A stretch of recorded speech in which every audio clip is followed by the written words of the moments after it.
ginatngat ng aso, tuta. Dinugtong ko. Tapos nung pagkadugtong ko, hindi ko na hininang. Nawala siya. Mga nagamit. Isang araw, bumalik. Ganun ulit. Siya ulit, bumalik. In-scan ko, ganun ulit. Sabi ko, palitan mo na. Yung ano yun, yung hinang, dapat hinangin. Hindi siya dugtong na dugtong lang. So ito, hindi sabihin, pag bumalik ka, mas maganda, bilhin na ng bago. Hindi. Tingin ko nga, hindi na babalik yan. Putol kasi yun. Ginat-ngat. Tapos ito, pagka naman hindi gumana talaga, ito, yan, sira. Sira na sa loob. No activity ang ibibigay doon sa scanner. Ito ang bank 1, di ba? Oo. Yung bank 2. Oo. Ngayon, may reading yan. Pwede yan tutukan ng power probe. Pwede tutukan yan. Positive, negative lang naman yan, yung dalawa. Positive, negative, signal positive, tapos signal positive din yung isa. May customer tayo ngayon, Toyota Wigo. So, check engine complaint, tingnan natin kung anong code nito. Nag-check engine siya. On lang susi.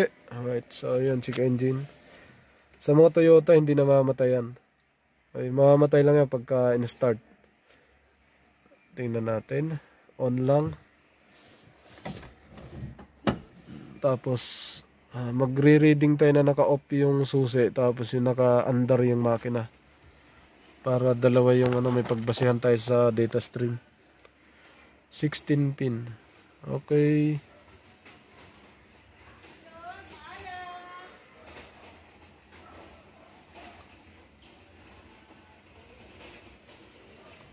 Naka-on.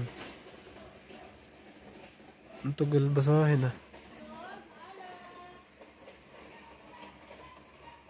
18 pa lang. Ayun. Automatic search they want yes. Okay. Okay. So hanapin natin. Aba? Uy. Wigo, bakit dito lumabas? Okay, yan mo lang. Dito tayo. 1 key up. Ay, walang nakasulat. Lagay lang natin. Anong year model nito, sir? 2008. 2008. 80. Yun. Cylinder 3. Okay, 1KR. Okay. Okay. Health report. Ayan. Processing. May fault code kagad siya, isa. Sa makina. Sa automatic transmission, wala. Nakalagay, please refer to manual P0138. Okay. Wala siyang sinabi kung ano sira. System selection P0138. So, tingnan natin yan kung anong code yan. All system. EFI. Red data stream. Basahin natin. P0138. Kuha ka ng sir, pang picture para mapicturean mo. Yung code. Dala ba? Okay, tika lang. Natin. Red fault code tayo. Ayan. So, wala siyang nakalagay. Wala siyang sinabi. P0138 lang. So, dito wala siyang sinabi kung ano sira. Basta sabi niya, please refer to manual. So, naka-history lang naman siya. Okay? Hindi siya naka-pending, hindi siya naka-current. Naka-history siya. Ibig sabihin lumalabas. So, auto sensor.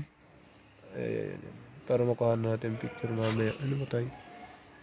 Yan. Okay, yan ang lumabas. Wala na iba, sir.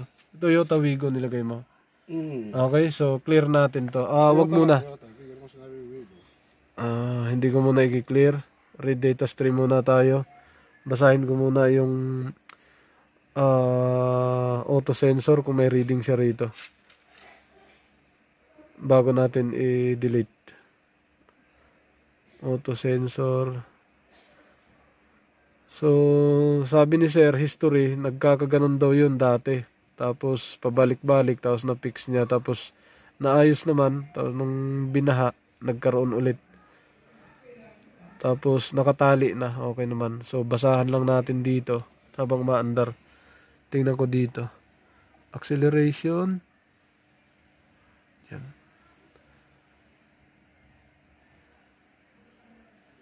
Live data natin yung auto sensor kung may reading siya. Fuel status. Okay. Wala. Tsaka kagandahan lang nito, sir. Kahit pa nag-ano to, kahit putol yan, tumatakbo pa rin yan na maayos. Sa mga Wigo. Reach yung nakalagay dito. Yung dating Lancer ko, hindi. Oo. Hindi obra yan. Tsaka magkakaproblema pa sa shifting yun. Pagka sira ang sensor ng auto. Sa damay pati map sensor. Oo. Sensor, naka-reach dito. Tapos may output, 0.46. 0.46. Oxygen sensor, complete. So yun lang naman. Doon tayo magpo-focus yan. Sige, start tayo. Park. Start.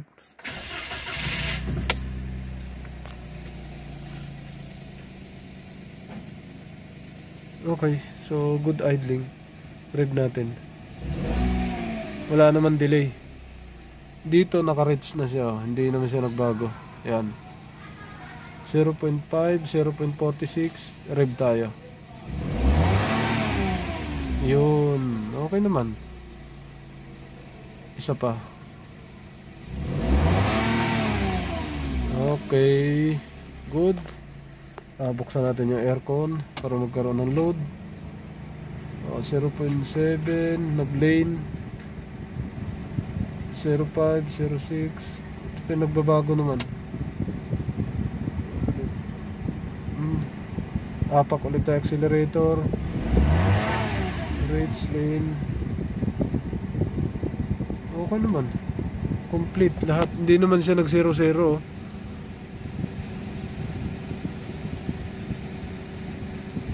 Short trim, fuel trim, bank 1, auto sensor. Halos naka-uniform naman yung reading lahat.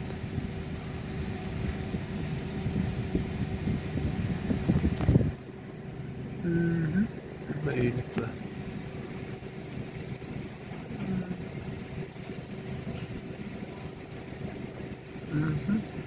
Ito yun na. Auto sensor.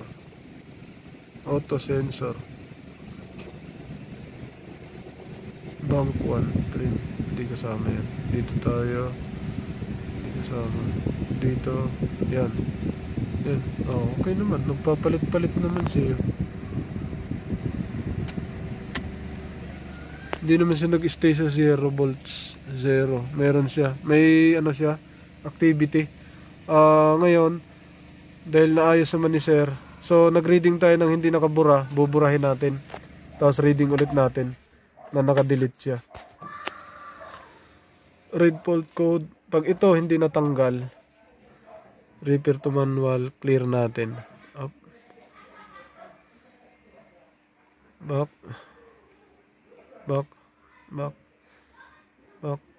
Isa pa. Health report. Ayan, isang code lang. So, repair to manual, clear natin. Ayan. Tapos, reading ulit natin. Okay, normal na siya lahat. Dapat pag start natin, mawawala yung check engine. Kasi naka-normal na siya lahat. Start tayo.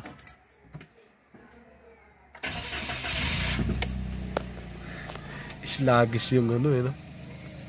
Start niya, no? So, sluggish yung start. Ganito talaga to. Sa Wigo pagka in-start mo. Parang hindi one click, no? Gumaganon. Ulit atang starter. Wala na siyang check engine. Tapos wala na rin siyang reading dito. Babasahin natin ulit. Health report. Kasi minsan may mga check engine na hindi lumalabas pero may laman dito. Marami yan sa mga BIOS. Walang check engine pero may mga code. May mga fault code. Starter low voltage, mga ganun.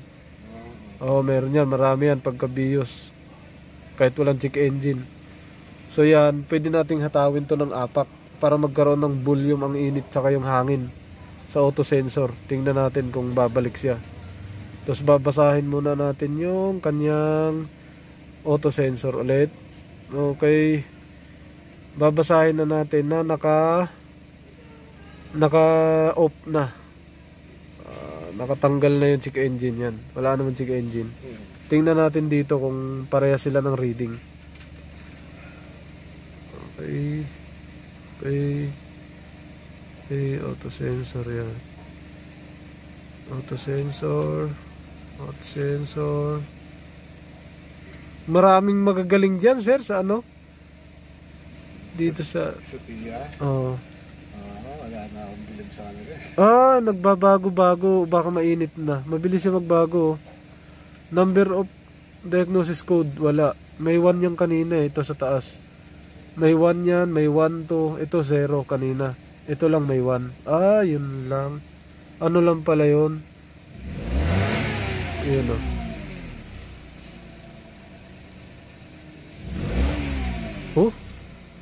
Nagbago hatak ah.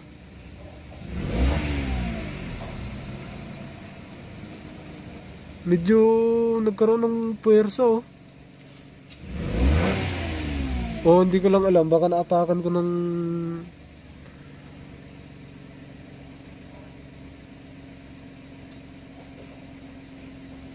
iba na reading nyo. Mabilis siya magbago. Baka mainit na. Ito. Naka 0.4 lang yung kanina eh. Yung may check engine. Tapos matagal siya magpalit. Ayan, naka-normal na siya. Ayan. Hindi, normal din. May reading din naman. Pero medyo ano na. Pabago-bago na yung reading niya. Sige, isa pa. Bigla yan ano eh. Biglang kikislap yan eh. Pagka nakatodo.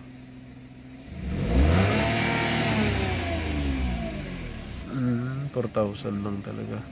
Okay. So okay naman. Ayan. Reach lane.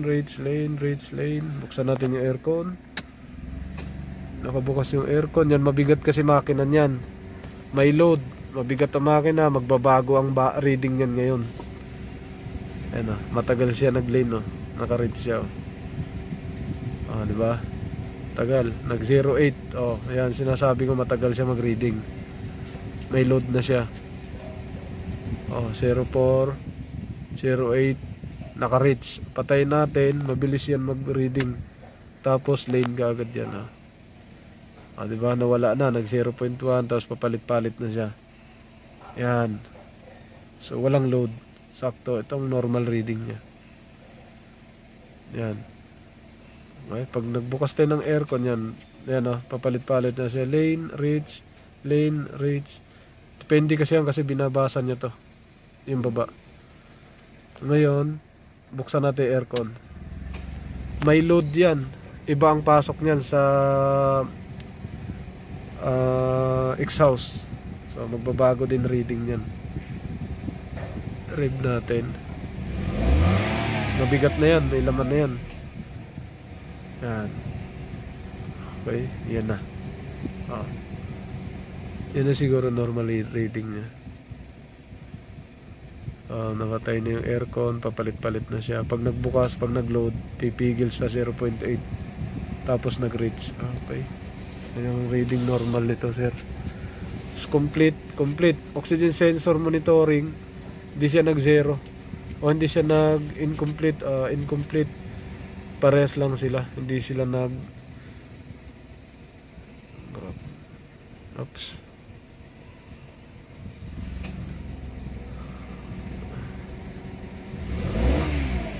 Wag to. Kabila tayo. Dito. Grab.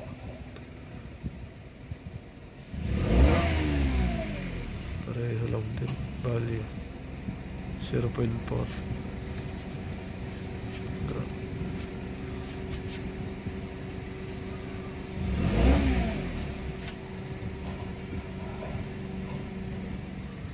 So, okay. Scan ulit natin. Scan ulit. Yan.